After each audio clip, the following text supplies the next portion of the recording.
Hi everyone, it's great to have you with me for this episode of the Sports Stories podcast, the podcast where we speak to a range of inspiring individuals, some high profile and others less so, but all of whom have an amazing story to tell with the hope of inspiring you to become the best version of yourself, either in sport, out of sport, or through the vehicle and metaphor of sport.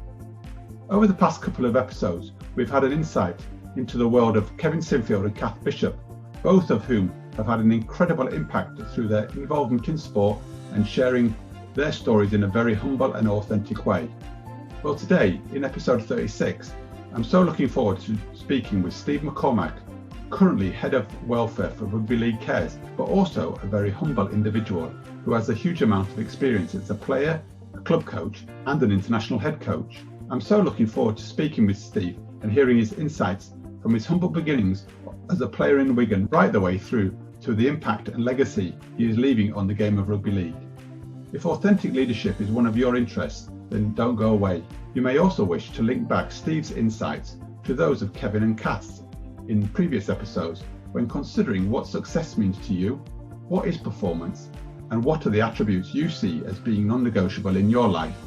So go grab a pen and a cuppa so you can take some notes if that's your thing, or if you listen when out on a run, pop in your headphones and get on the go. So let's crack on with the show. But don't forget, do have a look at the show notes as I will be leaving some of my reflections, posing a few questions, and also the contact links. It just leaves me now to wish a very warm welcome to the current Head of Welfare at Rugby League Cares, doing such a fantastic job in the sport, and also former head coach of Scotland and many other clubs, Mr. Steve McCormack. Steve, thanks for joining me on the Sports Stories podcast. I'm really excited about talking to you because, for me, looking in and observing your career, you've done loads of great things, and from working at clubland into international work and now in a real support function. And I'm really keen to hear a little bit more about that. Thank you, Dave. Thanks for having us. Looking forward. It's nice to see you. We go back a long way, so thanks for having us. No, it's an absolute pleasure. Steve, kick us off by just saying a little bit about your introduction to sport. How did you get into sport and in particular rugby league? I think being born in Wigan, being a Wigan lad, I wouldn't say I had no choice, but it's just renowned for certainly rugby league. We've had a good football team as well, which I'm very passionate about. But from a very young age, my dad played for Wigan and Oldham, 1959, and his career went on, and he had a good career. And probably quite fortunate growing up, watching the great Wigan sides. There was unbelievable, and I used to go watching the Wigan Athletic team on a Saturday, and then go watching the rugby on a Sunday, and it was fantastic, and it was just a way of life. If you was born in Wigan, you did that, and then I started playing. I was a footballer for a very young age, and started playing at only rugby league when I was in secondary school. But it was always a sporty childhood, and one that was really enjoyable. How did you go between the choice between rugby league and football then? How did that happen? I don't know. I always loved football. Always really loved football. Actually, playing it, but watching rugby league, and the schools that I went to was generally football schools. Right, It was primary schools football. Didn't do any rugby league. Yeah. And it was a middle school then as well. Seems like a long time ago that day. But, and that we just started playing rugby league. And I remember my first game in secondary school. I'd have been probably 12, 13. Yeah. And then once I played it, I loved it. And I then went to the Deanery High School, which was a really renowned rugby league school in Wigan with a real history of producing some good players and some good teams. And I probably never looked back. I didn't play football after that. It was all rugby league, and a good choice for me. It's led me on a fantastic path. Yeah. And Steve, you mentioned about your dad and him coming through as a sort of a playing career as well. What kind of influence, or how was that being brought up in a family where your dad also played the game? Yeah, I was really lucky that my childhood was fantastic. Unfortunately, I lost my mum at a very young age. I lost my mum at when I was 4, so there was only me and my dad. So my dad, he wasn't only a really good dad. He was my best mate as well. So we did everything together. So everything I did, he was very supportive, as most parents are. Taking me to training and to games, and he used to take me watching football, even though he didn't like football. He just liked rugby, and I think his influence and just about the sport, and it didn't really force me into playing. It was just something I fell into naturally, and a real good childhood. And my dad was and will always be the biggest influence I've ever had, and I was really fortunate to have that relationship with him. And so you kind of carried on through secondary school, I guess, playing rugby league, playing bits of other sports, was it, or was it just rugby league all along? Probably just rugby league. Then once I took to it, I was ended up playing my local community club as well, St Jude's, which is probably 200 yards away from my house at the moment, and a brilliant club, and I've got a lot to thank St Jude's for as well. And I did okay as a schoolboy, and represented England at under 16s level. Some great coaches, and another big influence on me was a teacher called Dennis McHugh, and I still speak to Dennis now, and I look back at that time as a 16-year-old, 15-year-old, and wow, what an influence he had. And I was lucky enough, and I was at Wigan for a couple of years, which was the academy then. It was called the DDA, which was the District Development Association, where Dennis coached in that as well. Steve, what was the influence of Dennis? How did he impact on you if he was so influential to you? I just look back, Dave, and Dennis was very a disciplinarian. Right. So it was just the actual values and the standards that Dennis had, and it might be as simple as saying thank you and saying please to people. Always making sure that you tidied up after you. Always make sure that your boots were clean, your laces were clean. We played France in Wakefield at under 16s, and we've been in camp all week, and there were some great players in that side, Mick Cassidy and a few others. And Dennis was just somebody who never let up with regards to standards. A good bloke with it as well, very technically good. But I just think back, and you had to be on time, you had to be well dressed, you had to be polite. And if you get those kind of values installed in any business or sport or any team, it's a good starting point. And obviously, you put some good players in there with some good technical ability. Yeah. And you've got a good mix. But it was a massive influence on me, Dennis. And it sounds those sort of values, isn't it, as well, which are you're picking up and getting embedded at a younger age. And how do they come through, I guess, into your later in your career? What definitely. Impact do they have? Not only in my career, probably in my family life as well. You want your kids to be good people as well, don't you? And I've got 3 fantastic kids who I love to bits, and a great wife, and I look at those values, and certainly not perfect, but you want your kids to have all that, and your teams that you coach and you're involved in. I look back in the teams, even recently at Wigan, that the best teams and the best performing teams have been the teams that have had good values and a good culture. I've been involved with some teams who have had some fantastic players and technically gifted, but just not quite had that balance. And it's probably a good life lesson for me, that. Yeah. But when you go forward into those sort of environments where you're talking about sort of teams that are performing at their best with great cultures and values, what are those values? What is the culture, and how do you create that? I think recruitment's a big point, and it starts with the staff. I think it's good to have staff who complement each other. It's good to have good people, driven people. Right. It's very easy to say you want winners in the team, and you do, but you want people to be competitive, and you want people to be good people. We all make mistakes, and myself included in that. But I think when you get a blend of good staff, your recruitment's good. You speak to the players, you know what's coming to the club, and you sell that. You make sure the environment that you're working in is a good, fun environment, right? Challenging, but I think most important, you want players and people who are humble, hardworking, and respectful of people around them, really. And I look back, and some of the best teams I've been involved in have had great culture and a lot of those attributes we've just mentioned. Yeah. If you were to summarise that, then because it's something I talk about a lot, and we've talked about, and many people do, is that whole thing about culture, and how do we get to that place? So you've mentioned their recruitment being something key.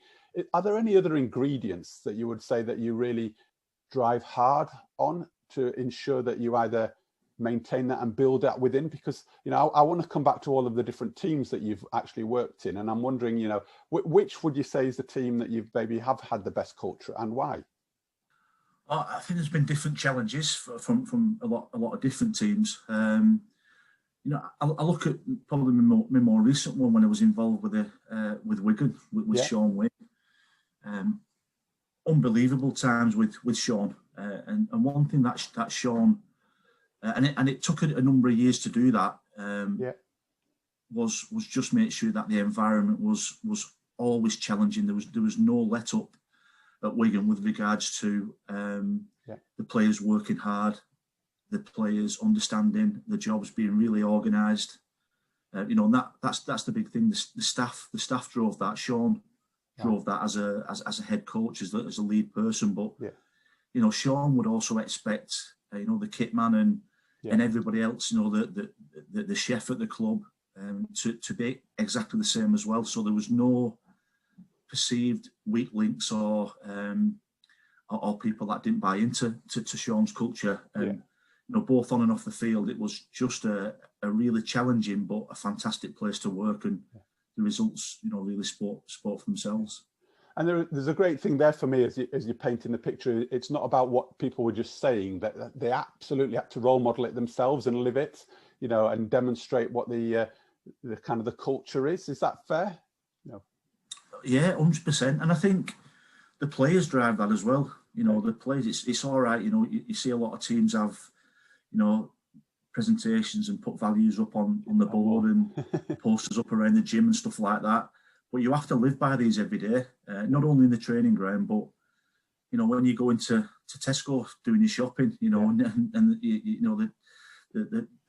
you're paying for your shopping. It's just a thank you, or we always used to really hone in on our scholarship players at Wigan, where if it was a cleaner at school, you say good morning to them, you respect them, and it was relentless that we kept on saying that message, and ultimately it ended up the players driving that culture. And I still speak to players now who's come through that scholarship system at Wigan and some of the other clubs that I've worked at, and they always remember that, and the parents remember it, and it's a good way to live your life, I think.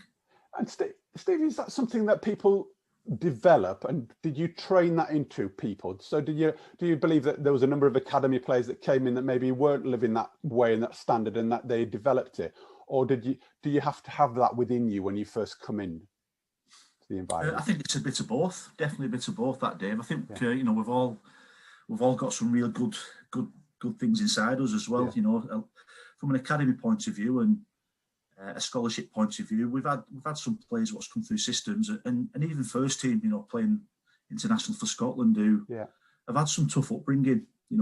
Seen a lot of things within the young lives, etc.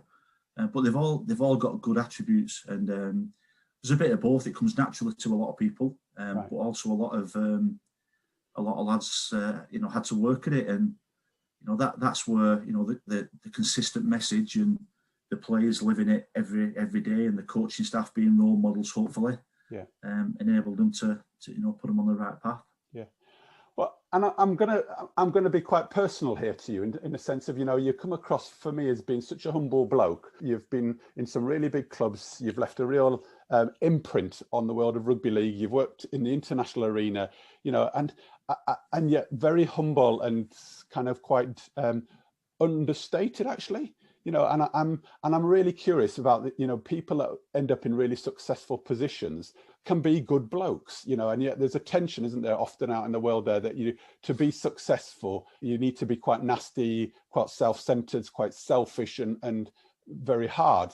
And yet, you've actually for me, challenge that in terms of you can be successful in different environments, but actually be a really good bloke. What's your thoughts on that dilemma? Oh, no, I appreciate that, Dave. I don't. I just be myself. You know, there's times where I think coaching at high level, international level, you do have to be tough. You have to make tough decisions, and there's times where, you know, players don't like you. You know, that's just the nature of the job. But I just think if you're honest and you're consistent in your message, and you know, at times I've not always done that. You know, and I've looked back and made some mistakes and made sure I've never made the same mistake twice. I'll try and not make the same mistake twice. But I always look at the best coaches I've had and the best role models I've had, and how they treated me. And you know, I would want my own children to be treated, and my own family members to be treated. So, you know, I try and do that. And I'm just very lucky, Dave, that, you know, I'm a lad from a working estate in Wigan,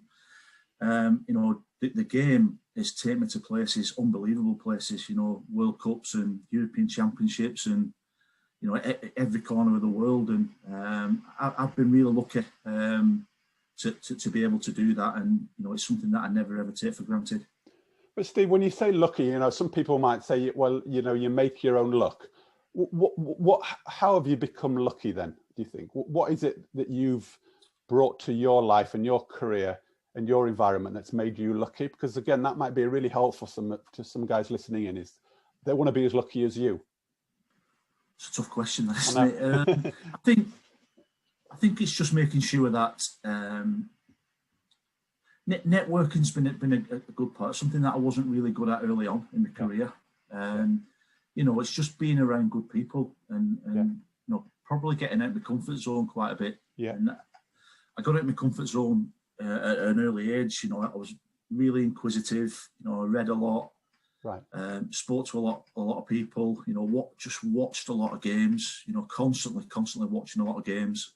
You know, and you know, taking myself away from my family a lot, really, in my early stage of my career. I remember getting an opportunity to go to Whitehaven, which, you know, was a few hours away from my family, and spending a lot of time away from there. And that was tough. You know, I always remember what an unbelievable club that was, or is, Whitehaven in the area. Unbelievable, brilliant times. But I look back and never really saw my daughter grow up. So even though I was quite lucky to be given that opportunity, there's times where I think you have to take yourself out of your comfort zone and back yourself. And luckily I did that, and it worked out for me. You know, and then it's just a matter of just living your values every day and just working hard. You know, I'd like to think I've always, you know, worked hard. Those are the words that come to my mind. There was something about working hard, but it's not always just working hard. It's also working smart, isn't it? You've got to be able to work hard in the right places. You know, and I'm also hearing a little bit about, you know, taking risks, and that stepping over the line to, you know, push yourself into an uncomfortable places helps you grow and develop. And I can really see that in your early stages, that probably paid back massive dividends in terms of experiences and opportunities. Yeah, massive, but I think there's a fine balance as well, Dave. You know, I look back, you know, and I'm probably seeing it now in my current job as head of welfare, that it's a fine balance, because it became an obsession. So it was just about winning, preparing the team, winning. You know, when you won, you didn't enjoy the win because you're thinking about next week. If you got beat, it was a horrible place. You know, so I think sport and certainly being a head coach it can be a lonely place as well at times. So it's having that fine balance between being driven, looking after yourself, and I probably don't, you know, practice what I preach, you know, or I didn't do previously. So it's getting that fine balance, I think. And what would you say your learnings were from that environment? And then, you know, given the transition, as you say, into the job that you're now doing in terms of from a Rugby League Cares point of view and looking after the welfare of people, you know, what would be the learning that you took away in terms of getting a better balance? I think one thing that really stands out for me is probably delegation. Right. You know, and that might be through my childhood and my dad, and we just got on with it. My dad and I just got on with stuff, you know, and didn't let anything get in our way. You know, very resilient. and throughout my coaching, certainly in my early days, I just wanted to do everything myself. Didn't delegate. I had some good assistants, but didn't give them enough. So you know, I think looking at the best teams I've been involved with and the best results I've had is when I've delegated more and trusted my staff more. Yeah. You know, and just sat back and enable them to do stuff and just analyse. And I think delegation has been a massive part. It's obviously still keeping that element of control and organisation, but just trusting people around me and speaking to people more. Right. You know, and that's even more apparent with my job now. Steve, when you use that word delegation, though, it also it makes me smile, because I guess that's something that we're all kind of playing with, you know, not just in the sport world, but also, you know, as a coach, but also the world of business and teaching and even you know, running a family or having kids around us, you know, and the importance of what you do yourself and what you pass on. And I'm curious as to, you know, what was it that made you start realizing that you needed to maybe delegate a little bit more? Was there a time or an opportunity? Yeah, there was a very clear time as well. I always remember there was a sports psychologist that came and watched me for a couple of weeks at Whitehaven, and just watched the sessions, watched what I did throughout the week, and I went seeing him. He lived in Lancaster, and I went seeing him. It's a few years ago now, yeah. And it just gave me some coping strategies, but basically said if you don't start delegating, you know, and using your support staff more. And you know, speaking to your family more, you know, doing something away from the game, because it was and probably still is an obsession, you know, with me. But go and play some music, go and watch. You know, for me, it's go and watching Wigan Athletic. That's something that it's the only thing that I do, which is not involved with rugby, or it was, and it was a very clear message for me, because I was feeling a little bit, you know, just tired, and you know, it was just you know. The travelling, the sessions, you know, and we were getting some real good success, but it was having an effect on me and probably my family as well, which I didn't know.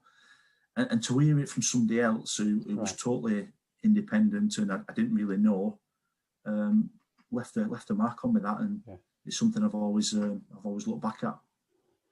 And play for me there that idea that sometimes having that external lens, you know, somebody who's a bit outside of your world as a kind of a sounding board or a conscience is actually a really valuable asset to have, you know, because without that conversation, that might not have come to light, you know, and then you might have burnt out or whatever, you know. So I'm just also playing there, you know, it sounds like a really strong relationship or a system that you'd built up to really help you become the best version of you, but you had to listen to it, didn't you? You had to listen to the advice that came your way.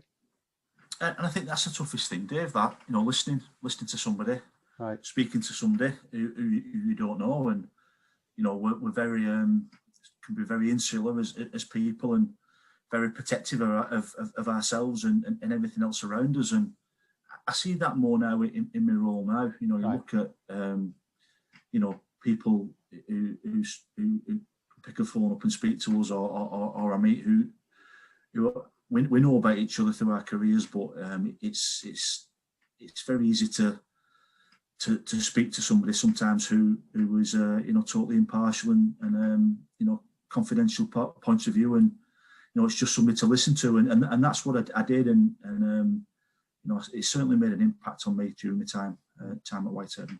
Why can you recall back then? And I know it's a while ago because, you know, you've given us a sense of your journey, but you know, what was it in you that reached out for that support and externality?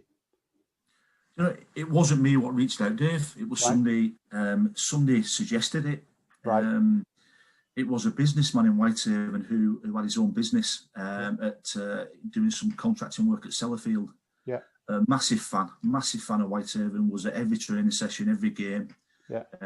You know, lovely bloke, and he suggested it, and as we all do, I just fired it off, and no, I don't need it. And he just carried on suggesting it and said, you know, I've got somebody who might, you know, who might deal with it. Now, whether the person saw something in me, you know, whether that was, you know, stress or my body language or just had a feeling that, you know, it might help, or it was just a bit of pot luck. But he suggested it, and I thought, well, you know, let's have a crack at it. You know, let's have a see what, you know, if it does help. And what have I to lose, nearly? No, yeah, absolutely. And I'm glad I did. You know, it was just one of them again, taking myself out of my comfort zone. Yeah. And you know, I did it, and you know, it was definitely good exercise to do. Yeah. So Steve, as you moved on through your career then, so that was kind of in your earlier days, what are some of the key principles or components that you've taken with you and you've learned along the way that have really helped you to become successful in managing yourself? And I use the word successful in the sense of actually both your physical and mental well-being, not just in terms of results. What are some of the greatest learnings you've taken with you? Yeah, I think resilience is a massive part of, well, life and coaching. You know, I look back and had some tough times, you know, even from a very young age. You know, I look at my time at Salford, and I was the youngest ever Super League coach at 28. Yeah. Too early for me. You know, I look back, but you know, I don't regret taking it. You know, but I look at what happened then. And Steve, you know, why were you too young, do you think? I wasn't ready. Yeah, well, I was probably a really good assistant, or a good assistant. But I think being a head coach of Super League, there's so many more things that, rather than being on the field, you know, you've got, you know, the contracts, the media. It's so much different being a head coach than an assistant coach. You know, I was very young, not experienced. Probably that pressure. Maybe it would have been good for me to go and do a head coaching role in the Championship first and experience that day in, day out of being the main man, being the boss. Yeah. But that period in time at Salford, you know, it didn't seem it at the time.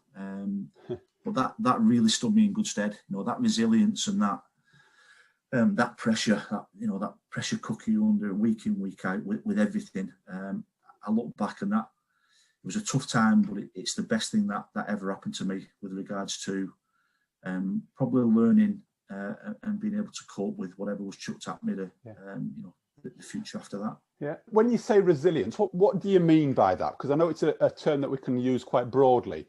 And I'm just thinking, you know, what are the specifics of that you've really been noticing that have really helped you? Because you've said that experience at Salford stood you at the test of time. So what is it that you really picked up? You know, was it how to manage yourself under pressure, how to self-care? What do you think it was that really helped? I think it was certainly managing under pressure. Yeah. You know, so you get, you know, I remember getting beat. Yeah. You know, and tough times, and you know, not going out the house. I come home, and you know, you get beat, and you know, my wife, who's brilliant, we're waiting for us getting home, and I probably wouldn't want to speak to her. I'd go and do the video straight away. I'd go and do the analysis. You know, wouldn't tuck my kids up in bed. You know, little things like that. Because I was so engrossed in it, and that probably never went away 100% from me, and probably never will it, you know, from a coaching point of view. But I just started doing things like that. So putting a couple of hours aside, so you know, we can spend some time with my family. You know, go and watching my eldest lad now, who's you know, he's in his 20s now, but go and watch him play football. You know, and his dad being on the sideline and encouraging him. Where, you know, my initial stage of being at Salford, I'd missed that because I'd be sulking in the house, you know, because we got beat on a Friday night. So it is just making, probably being aware of people around you, and just valuing all that as well, and valuable lessons learned. I think in my early days, Dave, because I didn't do that, you know. I just and you know, and that relates to the self-care. You know, it was just you know, relentless. You know, and just, you know, training, playing, review. Training, playing, review, and there was nothing else in my life then, and it just totally engrossed me. And it you know, it always did do, but you know, certainly after that period at Salford, probably learned to live with it a lot more, and was a lot better with it. And there's a lovely message in there for me, though, Steve, isn't there, about, again, you used that word, kind of getting that balance, and whether nowadays people can be more balanced in their approach but yet still be successful. Because I have that view very much so, you know, that you can't train all the time, can you can't play all the time, even in business. You know, you need to recuperate, you need to re-nourish, you need to reset yourself and recharge. You know, doing nothing sometimes is doing something in terms of actually rest and relaxation. but it's getting the discipline and the balance. And I'm just wondering again, you've maybe learnt the hard way, or you've learnt a way. And I'm just thinking for people that are aspiring to come to the top of their profession, whether it be as a coach in rugby league, another sport, or in businesses, how do you get the right balance to actually perform at the best? What's your thought? Yeah, I think we look at it from a holistic point of view now as well. Yeah. I'm just thinking from like a player point of view now, or a coaching point of view, and yeah, it's just making sure that different parts of your life you've got a good balance. So an example of that from a playing point of view might be that you've got other interests outside of playing. You might have business interests. You might have learning, education interests as well. You look at when you're going to transition out of the sport, which is really important. The younger you look at doing that, the better. Yeah. And the way we look at that is, if you've got other interests outside of your sport, if you're playing well, but your interests outside of the sport aren't doing too great, it's a bit of a balance. Yeah. On the flip side, if you're not playing well, but you've got things outside of the sport, which education's going well, or you've got other businesses, or your family's going really well, there's that fine balance. But if you only have one thing in your life and it's not going well, it can have quite severe repercussions. So that's just an example, from a holistic point of view that we tend to focus on players and coaches. And I wished I'd done that a little bit earlier in life. It's easy looking back now and thinking that, but I think there's a lot of things we can do to improve things. Well, and again, that's probably why you're doing what you're doing now, isn't it? Because you've learned through it, and now it's sharing both your wisdom and your expertise, but also seeing the real value of getting that good balance and the blend of interests, because actually that ultimately does help us to become a better person and a better player or a better coach. So I can see the pathway. Yeah, I hope so. I mean, there's when I look at my pathway and finishing my career very, very young, I thought my world had ended at 18, and being lucky enough to get in the professional game, then as all coaches do, they get sacked. We had some success, a lot of peaks and troughs within a coaching career, and I look back, and probably if I wrote everything down, it's been an interesting book, really. But it's been a good journey, and one that even the lows I look back on and I learn from that. Well, Steve, you mentioned there the peaks and troughs. What would you say has been your peak of your career to date? I think probably internationally, being involved in 3 World Cups. 2008 was Scotland's first win in the World Cup. We beat a star-studded Fiji team in Central Coast in Australia, and wow, what an experience that was. It was a bunch of players that we stuck with who got us qualified, and they weren't a team full of superstars. They were just an honest, real tough bunch of players that would run through a brick wall for each other. We had some characters in there, as you always do, as you probably need.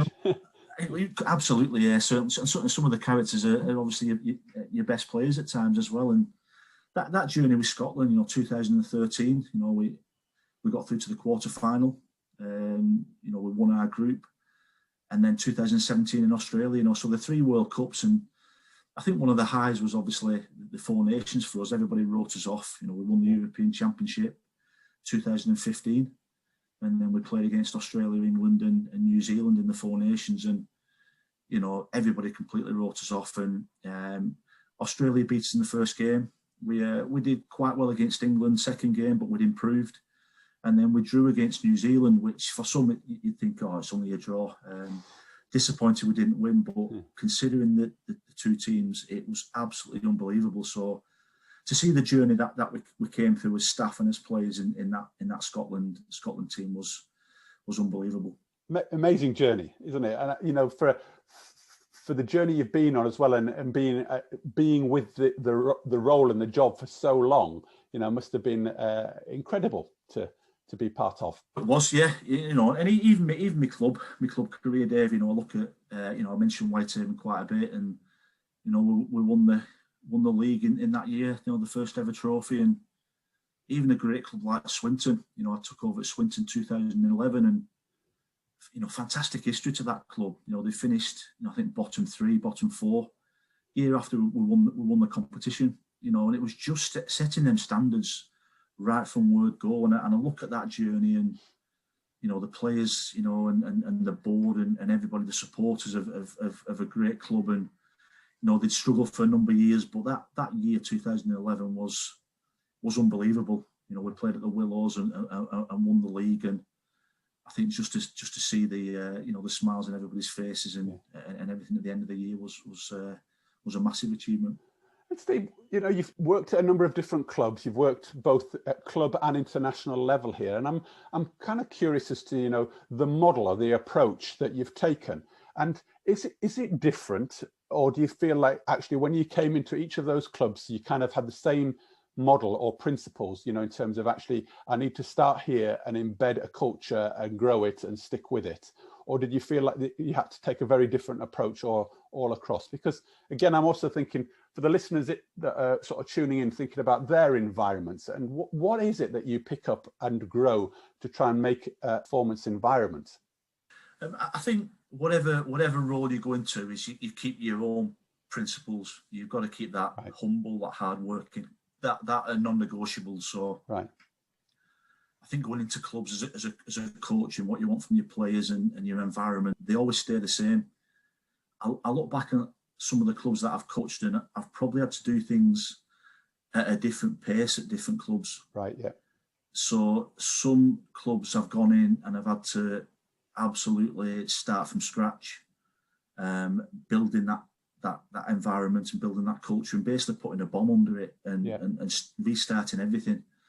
And there's other clubs that there's been a little bit more of a succession plan and you can see that good things are happening as well. But I think the core principles is something that you always take with you. Each club I've been at, I've had different challenges. I look at the All Goals when I was there for 6 months with Lionel Hurst. What a fantastic bloke Lionel is, a real character. And the All Goals have been formed a few years, but had some really good players, down in Gloucester, but never really had no success. And I just felt when we went in there, it was the belief more than anything, that it was a standard that they expected just to be a hard-working team, but we wanted to create that winning culture and that belief in there. Yeah. In the space of 6 months, for the All Goals to beat, teams like Hunslet, it doesn't seem great to the listeners, but Hunslet and York, and they went from getting beat week in, week out, and well beaten to competing with the best teams in there, and that was a space of 3 months, 3 to 4 months, and it was just putting some real core principles very, very early into that team, and Gateshead was something very similar, but that was something that had to be done really, really quickly. That was something that changes had to be done really, really quickly with regards to the training culture and the times and stuff like that. And fortunately, it worked there. So same principles, but different timelines, I think. And you've made me sort of start considering what the success measures are. In your world, how would you define success in the different jobs that you've done? Is it always about results? On the face of it, it probably is. Yeah. When you're in professional sport, there is no two ways about it. You have to win. Yeah. That's if we're really looking into it. I think when you look at for instance, working with younger players through the scholarships and through the academy, certainly at Wigan, it's coming through the systems, and you want your players to have good lives off the field as well. So that's a success for me, and the measurements are looking at what they're doing alongside and after they're playing. I think you look at, when you leave an organisation as well, you want to leave it in a better position than when you first came in, whether that be results, whether that be a succession plan, whether that be the culture that you leave the club. And I know culture is a big word and gets thrown about quite a lot, but when you leave a club, you always want to be able to go back and shake people's hands. And I look at Salford, and I left there, and I got sacked from Salford, but I can always go back. I tried my best there. John Wilkinson was the chairman. I go back, their supporters are great. And I think that's really important. I think, you know, wherever you are, whether that's business or a club, it's important you leave a mark that it's in a better position than when you left it. That might not be results, Dave. You know, it might not be results. But you know, you want to make sure that you're left on good terms and you've left some decent things in place. Yeah. Well, it's definitely a measure, isn't it? You know, whether you call it results or is it a measure. But I picked that up very strongly, that actually if you go and you pick a place up at the bottom, you know, and move it towards the top of whatever it is, then you've left it in a better place than you found it. You might not be winning all the time, but you're actually on the right sort of trajectory, aren't you, towards actually being more successful, whatever that might mean. And, you know, and I'm also really curious in your story in terms of, you know, you've picked up some teams, haven't you, and gone into some clubs which have been kind of at the bottom of wherever they are, and you've had to rebuild them. Looking back, do you have a preference? Do you like picking things up where you have to put the bomb under it and sort of start it all again? Or did you like picking things up that were relatively successful and polish them and move them on? I think looking back at my career, it's probably been the successful times I've had have been clubs that have probably needed picking up. Yeah. And that's a different type of coaching. I look at some of the fantastic football coaches. Neil Warnock's a great example. You know, in football, you know, he's had a lot of clubs, but you know, he's had promotions. He's you know, he's done everything. But you know, he's never had that top job. You know, it's probably his strength, and maybe that's mine as well. You know, that there's clubs that need a little bit of help and care and attention, nearly, isn't it? They need some care and attention to get them going again, it seems. Yeah, possibly, and just putting things in place. Right. You know, I even look at Widnes. What a fantastic club that was. They got relegated from Super League 2004, so I took over in 2005, and there were really good times at Widnes, and we had an administration. We had 3 or 4 different chairmen. Started from scratch, and the only thing probably that I didn't do at Widnes was, you know, I had 2 grand finals which we didn't win, which would have took them back to Super League, which was devastating for everybody, myself included. You know, but I look at the work there. There were tough times at Widnes with regards to, you know, the finances and putting things in place. And when you look at it, you're probably judged on maybe them 2 grand finals. Which in professional sport is what it's all about, winning those grand finals. But when you look into it, and I probably didn't see it then, the job that the staff did, and the volunteers and the players did during that time at Widnes, with everything else what was going on, you know, behind the scenes. And I know you can hang your hat on that as well. But there was an awful lot going on, and I look at my time at Widnes really, really fondly. But the disappointing bit was, you know, probably known as not winning those 2 grand finals, which is sport. Steve, we've talked a little bit there about some of the highs, and you've brought us there to a couple of low periods. You know, you've very openly suggested, you know, you've had the highs and the lows in your career. During some of those tough times and those low times, what strategies have you used to get yourself back up and out of those areas? Family's a big one. Yeah. You know, I'm fortunate that I've got a good family. You know, my dad passed away in 2013, right. So that was obviously had a big impact on my career as well. That Dave, you know, my dad was always there with me coaching, and that probably coincided with me giving coaching up. Okay. But I look at some of the times where things weren't going well, and it was just probably not the early days, because I just, you know, immersed myself in my own thoughts and my own feelings, but. I just learned the coping strategies that I spent time with, you know, with my wife, spent time with my kids, you know, going watching my sport, speaking to different sports as well, you know, football, cricket, rugby union, a lot of other sports, and networking, speaking to key people in businesses as well, right. You know, and probably upskilling myself as well, Dave. Right. You know, I think that's really important, you know, so. You know, early in my career, I probably didn't do it, but you know, I learned that go and speak to people and try and get more knowledge and try and do things better.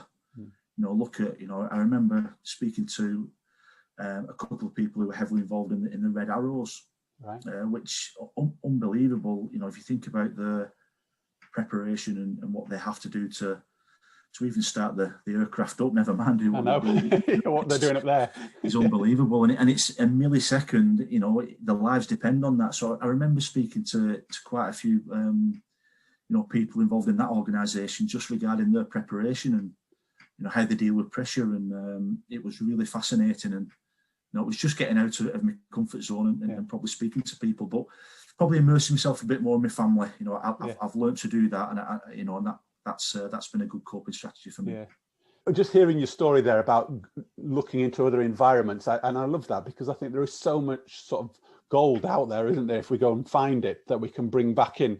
But I guess it also, and I don't know if this is true for you, but it also gives me a sense sometimes of perspective. It gives us a perspective and a reference point if we're looking elsewhere.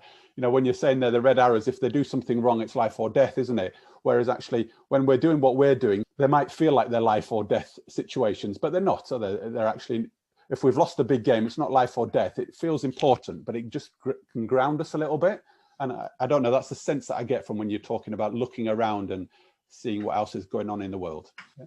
100%. Yeah, I think that's a great way of putting it. And even this last 6 months, if you think what's going on in and around the world, and I look at feeling stressed coaching, in my previous career, and getting up and getting on the field, and it's raining and you're getting results, and then you think about what the NHS is going through and what everything. So that's not pressure what we're doing. Yeah. That's something that we love and really fortunate to do. And I think a lot of things what's happened over the last 6 months has put a lot of things in perspective. That's not to say that from a sporting point of view, you're not under pressure and you never feel it, because we're passionate about that, and it's important to us, and it's our jobs, and it supports our families. But I think the way you put it and that perspective is really important as well. Yeah. So Steve, moving on into the role that you currently play in terms of looking after the welfare aspect of the sport, what is that? And, what do you see as some of the current challenges down the line, given where the sport is at and where not just rugby league's at, but also the world of sport and the sport system? Do you see anything that's coming down, and any sort of key themes that might come through? Yeah, I mean, I think as a sport, we rugby league has got some good things in place now. So prior to me taking over in March, Emma Rosewarne was the head of welfare, and Emma put a lot of blueprints in place for the sport to enable the players to have a good welfare structure and to be able to speak openly and put some coping strategies in place. And my current role is just trying to build on that, really. And every one of our clubs has got a player welfare manager who's independent to the coaching staff, etc. And there's an awful lot of challenges. We mentioned about having a holistic view of that. Yeah. So from a player point of view, we look at every player having a career action plan, personal development plan. The partners and the families are heavily involved in that. Okay, brilliant. And you're looking at mental health and well-being, finance. Game rules. There's a lot of things that we're looking at doing, and we're just looking at this present moment in time in positive intervention. So the Rugby League Cares are putting some things about gratitude. How important gratitude is, and to say thank you to the people that have set you on your journey. That could be a coach, it could be a parent, it could be a school teacher. So there's a lot of preventative things that we're doing. On the flip side, there is a lot of players and past players who, unfortunately, are in a bit of crisis. Yeah. And so the Rugby League Cares and the charity and the game are supporting a lot of the players through through either signposting or helping them ourselves. And the phone never stops ringing. But that's fantastic in a way that the players are trusting us to try and help them.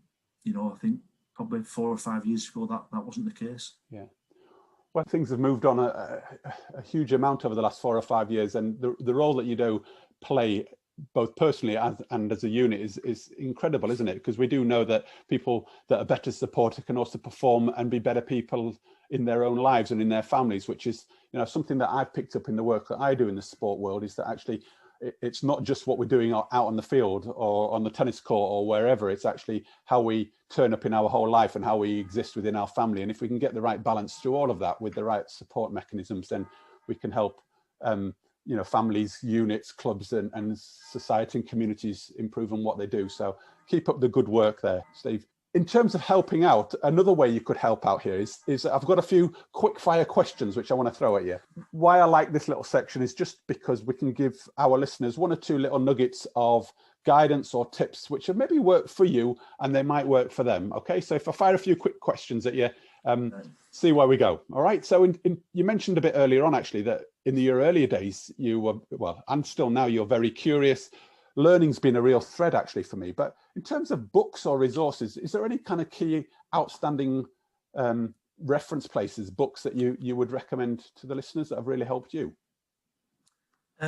Legacy is a real good one. That'll probably keep cropping up with the All Blacks. Yeah. If you look into that, and that's got a bit of everything. How they've been successful and their expectations and of all the players. Real good book, and that's something that all the scholars at Wigan used to get when they used to sign. Sean Wayne used to sign it, and a personal message. So, yeah, a real good book. Really recommend it.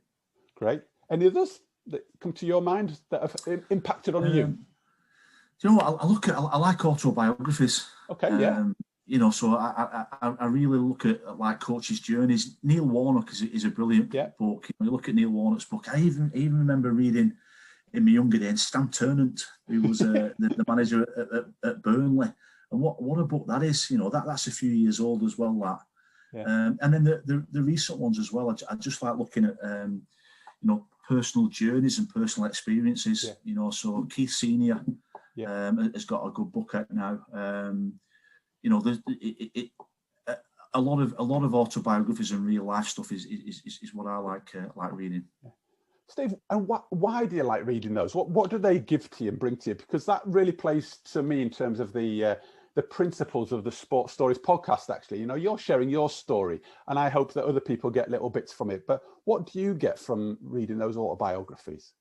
It probably relaxes me. That's something. So it's something that I can just take myself away. We're obsessed with our phones. Social media, not more than myself, but I'll put my phone away and start reading a book. And I just like to see how people have probably got over real tough obstacles within their life. And a lot of the books, when you read them, obviously different circumstances, but a lot of the coping strategies are the same. The way they look after the personal well-being and the self-care. But there's some good people about some good stories. The podcasts at the moment, even through the lockdown, have been amazing, been absolutely brilliant. Some of your podcasts, I've looked at them, and it's just brilliant to look at other people's perspectives of how they deal with the challenges of life, and that's something that really interests me. Brilliant. In terms of then taking that on a step, how do you mentally and physically prepare each day to be the best version of yourself? And I think this is something that's really pertinent for all of us, given that we're in a world of both physical and mental preparation. And I'm just curious, how would you summarize your preparation so you can be the best version of you, given also you've had loads of ups and downs? You know what? Every morning I'll get up, Dave, and probably speak to myself quite a bit. Yeah. So it is that, it is preparing myself for the day. Yeah. And certainly in this role, you get some tough days. As we all do, we'll get some tough phone calls. But it's just ensuring that you're the best version of you. So when that phone rings or you go meeting somebody, you've got empathy. You can speak to them, and they know that there's support there. And another really important thing, and my kids go mad at it, but you laugh every day. My dad just made me laugh every day, every single day. There's not one day that I never laughed. My daughter now, Ellie, she's 21 this next month, and every day, like she just says, I'm going out the room now because whether So that's a big thing. Just enjoy what you do, and even if the job is tough, and a lot of jobs are. I think humour is a big thing, and that's something I learned from a very young age, and it's something I try and do. Just make sure that whether it's my family or my job, there's a little bit of humour in there somewhere. Oh, I love it. It's one of my things is, having fun is really important, and it's not flippant. It's not an easy thing to do, but if we enjoy what we do, I'm with you. If we enjoy that, we're likely to actually do it better and engage in it, aren't we? And enjoy what we do and become more successful. So I'm with you. I've got a quick question on the back of that, and I don't know if you're okay to share this, but what would you say to yourself then in the morning? When you say you talk to yourself, what sort of things might you say?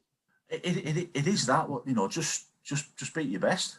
Right. Just be at your best every day. And I know we can't be. Sometimes I'll wake up like everybody else and think, I feel terrible today. But that phone or that meeting what you have with somebody might be the only time they see you.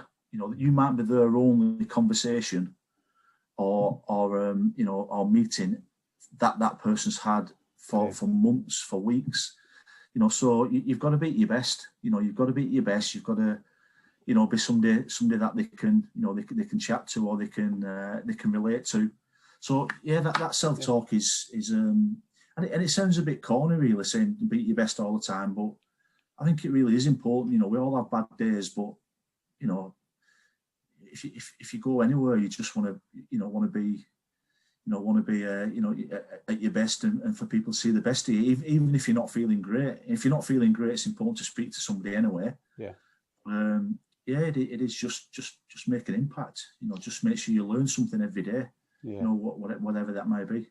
And it links into that mindset, doesn't it? It just sets us up in a different mindset for the day, which I absolutely, I love that. And at least you're going to give yourself the best chance, aren't you, if you do put those little strategies in place. So brilliant stuff, that, Steve.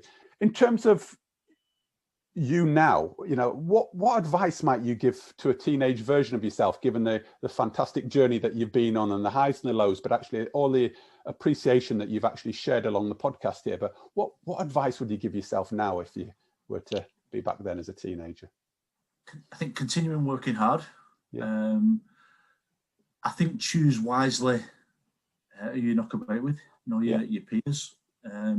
It's so challenging, and it was when we were growing up, when I was a teenager, but you see the challenges that people have, and I think you do have to choose your friends and your accomplices really wisely now. It's so easy to make those wrong choices, and we all do that. But if you make the wrong choices, it's about standing up to those and speaking to somebody about that. There's always somebody there who'll help you. And it's just continuing working hard. If you need some support, which we all do at certain times of our life, just ask for it. There's times when I look at my career and my life, and I've just got on with it myself, and at times you're not in a good place. So a lot of good people that can support you. Great advice, asking for help. I think it sounds dead simple, isn't it? But it's just knowing when and how to, and I think that's a real gem in there. Steve, you've also mentioned a couple of times, one or two influential people, most importantly, probably your dad, in terms of, your best mate and your dad going through your childhood and the impact. Are there any other people, one or two other people that you would say are really being pivotal in making you the person you are today, or the coach you are today, or have been? Certainly my wife, Rebecca. It was our 25th wedding anniversary this year, but we've been going out with each other since we was 15. So a long time, and I have been lucky. I know I keep saying lucky, but absolutely fantastic. And I look at my career, and Rebecca's brought the kids up on her own virtually in the early part of it. Been with me through all those tough times and the good times as well. And I've made sure when we have had good times recently that the family's been part of it. Fantastic. And then I just look at the coaches I've worked under and worked with. I've an assistant coach with Scotland in Dave Rotherham, who has been sensational with regards to an assistant coach. Loyal, knowledgeable. Backed us up during tough times. And then even like, you know, some of my old school teachers, you know, my kids go to the school that I went to now, and you know, you always look back and immense amount of gratitude to everybody what's set us along the way, really. Great stuff. And I love it when we refer back to sort of school teachers, because back in those early days, that's when often they set the spark alight, don't they, for us on our journey. So they, you know, often get forgotten about, but yet are so crucial in actually influencing and informing the journey we take. You know, and I just wanted to also support and echo that, you know, the role that your dad had played and how that family connection often plays such a strong part. And I hear that a lot in the podcast, which is really great as a place to go, and you know, the importance of role that now we play as parents, don't we, in terms of supporting our future generations stick at the sport and go into it in a really positive way. Great stuff. You've shared your story, the highs and the lows, as I've mentioned, and I've got some real brilliant insights into actually both the world of rugby league, but just in sport and the key principles. You know, whose sports story would you be interested in finding out a little bit more about? And it also plays back, actually, obviously, to your autobiography connection, that you like and value other people's stories. So whose story might you be curious to find out a bit more about, and why? Oh, that's a tough one. I've probably read a lot. You know, you look at the really successful ones. Yeah. So you look at like your Alex Fergusons and Jose Mourinho's, all the real successful ones. I also look at, and I'm watching it currently, about Lance Armstrong, the documentary, what's on that, you know, and just about like his journey, his ups and downs, his decisions that he made, you know, what happened after the decisions he's made. As far as looking at somebody who I've not done, it's a real tough one, that, Dave. I don't think I can answer that one. Well, don't worry, because you might have think about it. You might have been there and, you know, read a lot already. You know, there's nothing more there. But I think you played to me the point that there are lots of stories out there which we can take a lot from, can't we? You know, we might not take everything, but even seeing some of the ones that have been less successful. You know, a couple of people come and say to me, you know, I'd be interested to find somebody that hasn't been quite successful, or why, and what happened in their story, you know, or haven't quite fulfilled their potential, and what was that all about?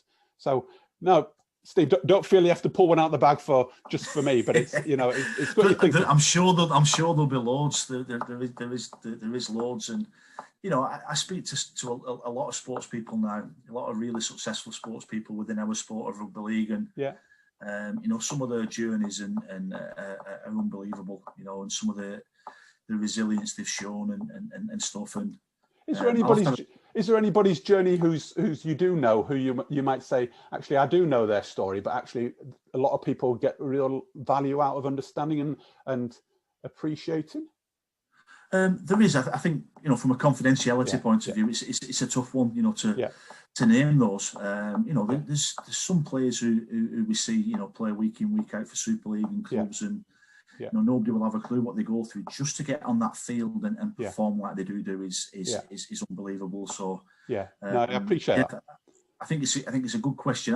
I'm gonna have a think about that regarding that as well. Well, and your response there is fantastic for me, because it also really opens the door for me and others to really start appreciating. You know, we often don't know what's going on behind the scenes, do we? You know, and the stories and the life stories and the challenges and the highs and the lows people are often going through. You know, and you're kind of presenting us there with the fact that there's a lot going on which we don't know about, but actually we could also learn lots from. So no, that's good.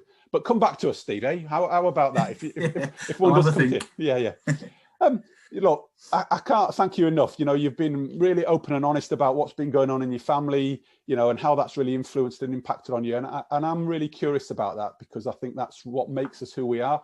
You know, and I can really see the connection between your early start in life and actually how that has helped you become the resilient, but also the really humble bloke that you are. And, you know, I just wanted to thank you for coming across in the way that you have, because this is the Steve I know. But I also want you to, I hope the listeners really appreciate the impact and the legacy and the imprint you've left on the game of rugby league, actually. So thanks for sharing all that, Steve. It's really appreciated. My last just sort of question would be to you is, you know, if anybody would like to find out a little bit more about you, the career you've been on, but also really importantly, the work that you're doing with rugby league at the moment in your role around welfare, how might they be able to find out a little bit more? Yeah, I think social media's good, Dave. Rugby League Cares is the charity arm of the sport. Yeah. So it is an independent charity, and the welfare of the sport came over to that in 2017. So, Rugby League Cares on the website, it's got some fantastic things like the offload program, which deals with mental health. Ahead of the game, which is linking up with the World Cup.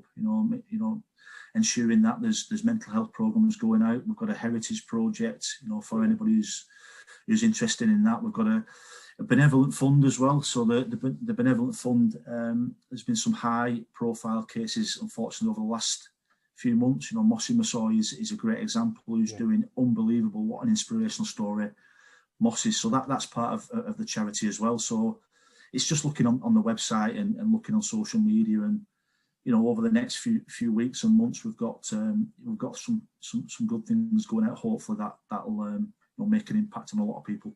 Brilliant.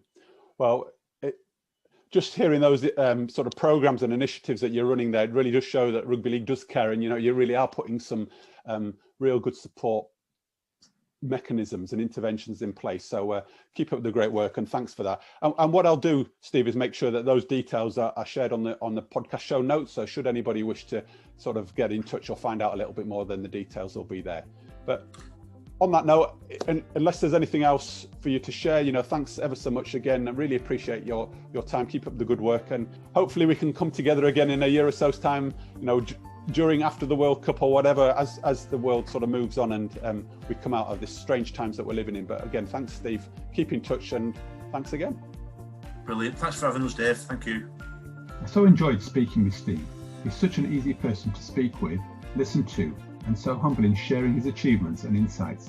It really does make me consider what the game of rugby league instills in individuals, both on and off the pitch, given it is such a hard and physical sport. I appreciate this is a very broad and sweeping view, yet both Kevin Sinfield and Steve were both very humble and understated in the impact and success they have had.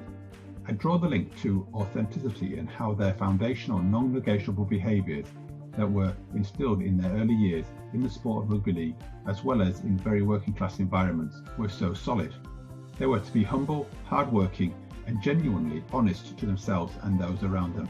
For me, these are some key insights and messages for developing high-performing teams and environments that can ride the highs and lows they are faced with. Discipline and standards are key, and have clearly been really important for Steve. Steve also referred to being lucky on a number of occasions. As I might have mentioned before, this does make me smile, as I do believe that he has played a massive part in creating his own luck. 3 things which I believe played a part in him making his own luck were listening, pace, and family. The power of listening to those you work with and around you as a leader seemed really key, both as a way of showing you are interested and care, but also as a mechanism to find things out that can help you. As you can gather, I'm really passionate about the importance of listening.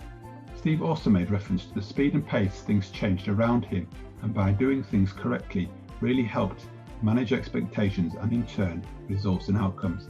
Pace is really therefore key in considering success measures. And lastly, but by no means least, family. The different roles his family played in supporting and giving him a platform to focus on has been key in his eyes to his luck, or do I dare say success. So with this in mind, the 2 questions for you to ponder over, and when appropriately really dive in at, are as follows. What in your life is distracting you away from being truly focused, and how can you change this? Secondly, Steve mentioned about the value of external and unbiased feedback, which helped him see some blind spots and in turn improve performance. Who do you ask to get the feedback that you need and that you will listen to? So in turn, this will positively impact on your performance. I hope you find these thought-provoking and that you're able to take action based on them. Now ask yourself, is your response proving just interesting to you, or are you really committed to the changes you want? Remember, the successes that come from many of the Sports Stories guests and their messages are taking responsibility, hard work, and a desire to be honest and true to themselves and others. So challenge yourself and put in the hard work that is required and you deserve. Now, before we sign off, let me remind you that we will have another great guest next week, who once again I'm sure will offer inspiration, education, and in turn transformation. Whether sport is your thing or not, many of the messages and principles to lead a more fulfilling life come through loud and clear in the stories. So please listen in, support by sharing and subscribing, and we also love it when you leave a review or some feedback. The podcasts are free, and we want to keep providing you with more accessible and useful content, so your show of support is really helpful and much appreciated. Now, I have spoken with over 30 individuals who have shared parts of their lives that have been informed and influenced by a close friend, family member, or a coach or mentor. Hopefully you can tell that at Sports Stories we want to make a difference in the world, both locally and internationally, and that will be done in a number of ways. Making that change starts with you, and if you are interested in more than just listening to the podcast, then have a look at the website and let us know how the resources and the coaching and mentoring support could really help you. The website address is www.sportstories247.com. I have some really exciting developments in the pipeline, and I'm really looking forward to evolving the support I offer to you and others that are in great need over the coming year. So lastly, thanks to Steve for being another willing and engaging guest, open to letting us into his world. It was really enjoyable. And please keep in touch. Use your social media and podcast channels are good. And have a good week. Stay safe, take care. And from me, Dave Levine, I look forward to having you with me again next week.